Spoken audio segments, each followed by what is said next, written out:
আসসালামু আলাইকুম। আমি এআই খালেদ। আপনাদের আজকে ঢাকা শহর ঘুরে দেখাবো। ঢাকার বুকে দাঁড়িয়ে থাকা মুঘল ঐতিহ্যের নিদর্শন লালবাগ কেল্লা সত্যিই মন কাড়া। এই যে পেছনে দেখছেন, এইটা আমাদের ঐতিহাসিক আহসান মঞ্জিল, এক সময় নবাবদের বাসভবন ছিল। এই জাতীয় জাদুঘরে আছে আমাদের হাজার বছরের ইতিহাস, সংস্কৃতি আর গৌরবের অমূল্য নিদর্শন।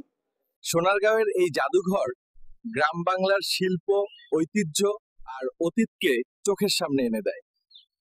ঢাকার এত কাছে এমন শান্ত সবুজ একটা বনভূমি, তবে জাতীয় উদ্যান সত্যিই মন ছুঁয়ে যায়। চিড়িয়াখানায় এসে চোখের সামনে বনের রাজা দেখা, যে না, এই বাঘটা আসলে ভয়ঙ্কর সুন্দর। এই যে হাতিটা দেখেন, ওর রাগ উঠলে পুরো মাঠ কাঁপে গেছে, কিন্তু দেখতে কত শান্ত। এই দেখেন কত লম্বা গলা, গাছের উপরের পাতাও ছিঁড়ে খায়, দেখতে একদম টাওয়ারের মতো লম্বা। ওই যে পেছনে দেখেন, পাখিগুলা উঠতে পারে না, কিন্তু দৌড় দিলে রেসিং কার ফেল ওর কাছে। এই জায়গাটা ভাই ভয় লাগার জোন, ঢুকলেই হার্টবিট বাড়ে, কিন্তু আমি রাইডে উঠবই। উপর থেকে নিচে নামতেছি ভাই, কিন্তু ভয় লাগছে না, ফিলটাই অন্যরকম।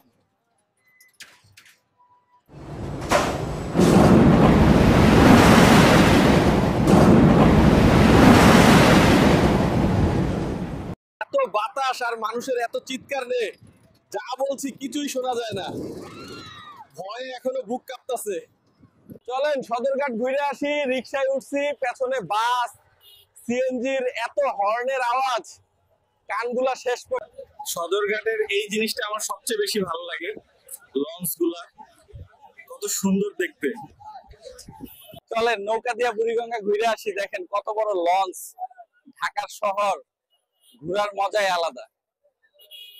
নদীর ঢেউ এমন বইতেছে, মনে হয় নৌকা উল্টে যাইবো। নৌকাতে উঠলে একটু ভয় লাগে সবারই। মোটামুটি আজকে কিন্তু অনেক ঘুরে ফেলছি, চলেন একটু ঘোড়ার গাড়িতে ঘুরে আসি। চলেন,